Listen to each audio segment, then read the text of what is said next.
De l'incinération au traitement des effluents liquides ou gazeux, en passant par la production d'énergie, le traitement des déchets ménagers et leur valorisation énergétique exige une parfaite maîtrise du process industriel. Astria vous invite à voyager au sein des principales étapes de ce process et à découvrir par l'image ce que personne n'a jamais vu.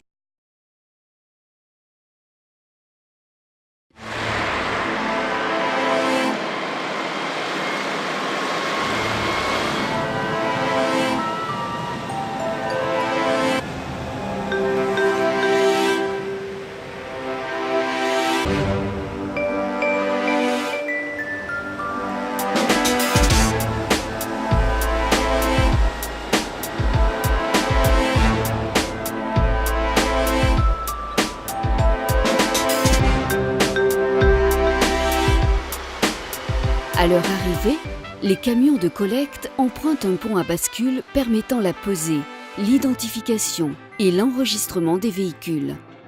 Les camions accèdent ensuite au quai de déchargement par la rampe d'accès, sous la surveillance permanente de la salle de contrôle.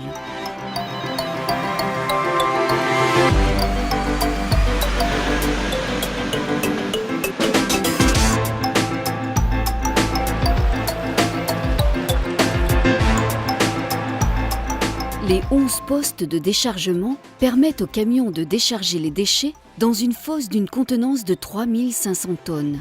Les bennes à ordures ménagères sont vidées en un temps moyen de 5 minutes et les semi-remorques en 10 minutes.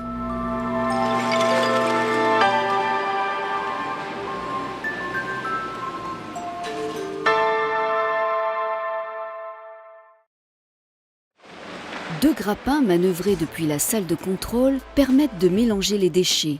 Ainsi homogénéisés, ceux-ci sont alors déversés dans l'une des 3 trémies d'alimentation des fours.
Le four.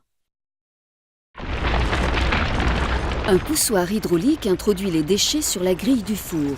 Grâce à de l'air chaud injecté sous la grille, les déchets s'enflamment puis brûlent à une température de près de 1000 degrés. Ainsi, près de 11 tonnes de déchets par heure sont incinérés dans chacun des 3 fours.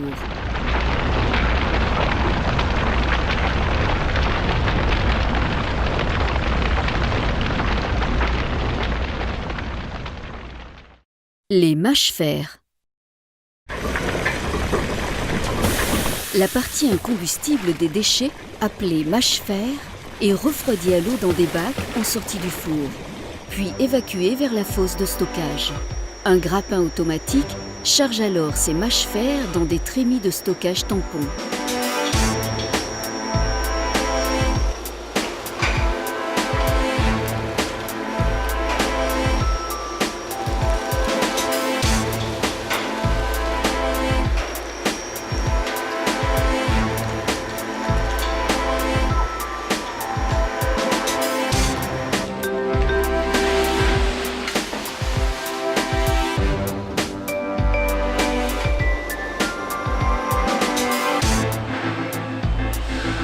Les mâches-fer sont ensuite évacués par camion vers une plateforme de traitement en vue de leur valorisation en remblai ou en sous-couche routière.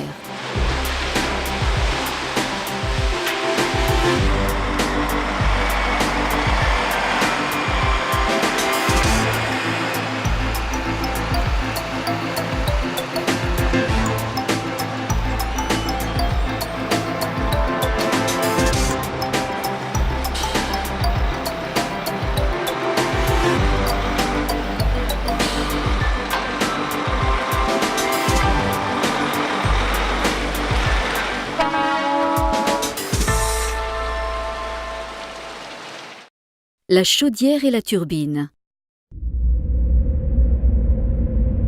Dans la chaudière, la chaleur dégagée par l'autocombustion des déchets permet de réchauffer et vaporiser 35 tonnes d'eau par heure à 360 degrés et 45 bars.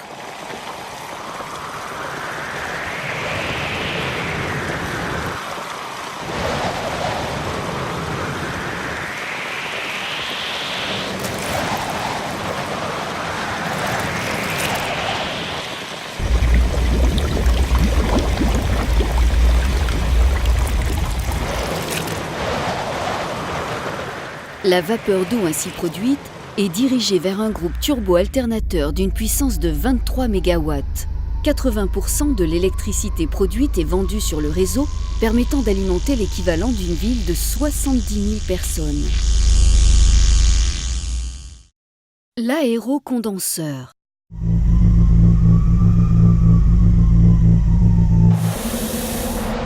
En sortie de turbine, la vapeur est dirigée vers l'aérocondenseur où elle est refroidie par des ventilateurs puis condensée sous forme d'eau liquide.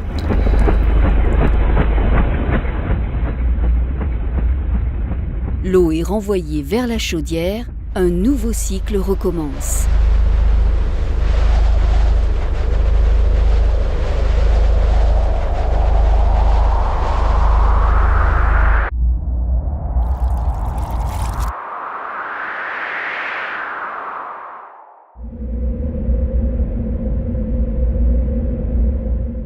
L'électrofiltre sec. En sortie des chaudières, les fumées sont dirigées vers un filtre électrique sec pour y être débarrassées de leur poussière et de leurs particules de métaux lourds.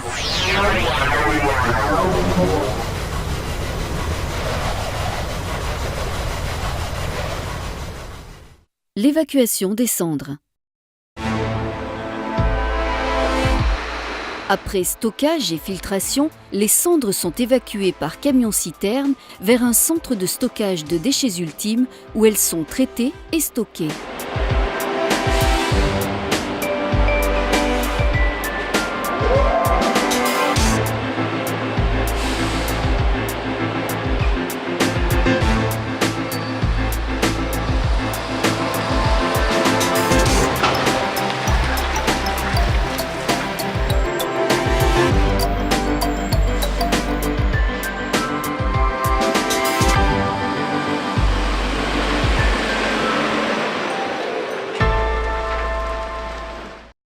Le laveur acide. Après l'électrofiltre, les fumées passent à travers les rideaux d'eau d'un premier laveur. Les gaz acides et les métaux lourds gazeux sont ainsi extraits des fumées.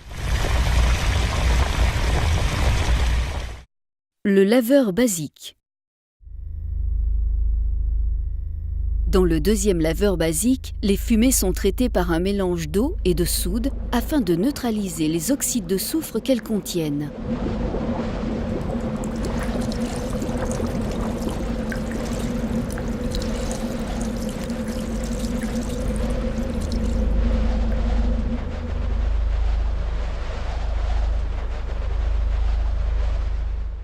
L'électrofiltre humide. En sortie du deuxième laveur, les fumées sont acheminées vers un filtre électrique humide qui élimine les gouttelettes d'eau et les dernières poussières résiduelles.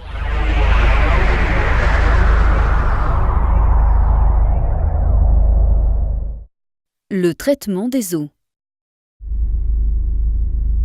Les eaux de lavage des fumées sont recueillies et traitées successivement dans différents bacs.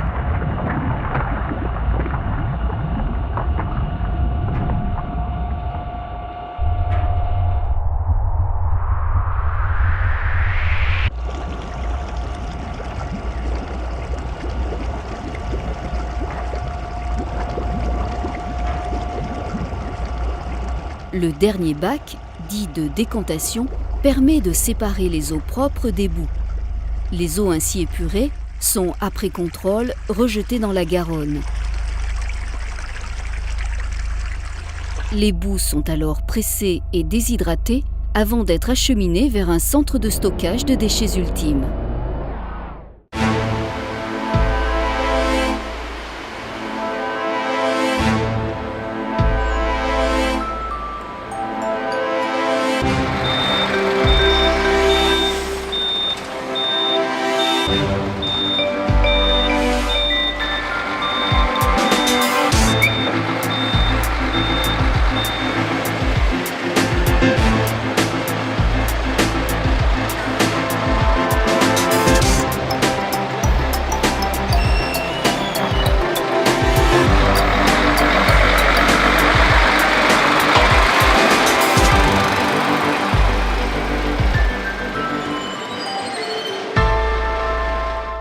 le réacteur catalytique.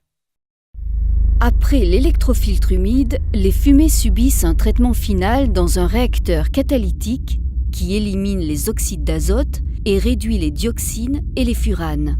Ainsi épurées, les fumées sont rejetées dans l'atmosphère après analyse.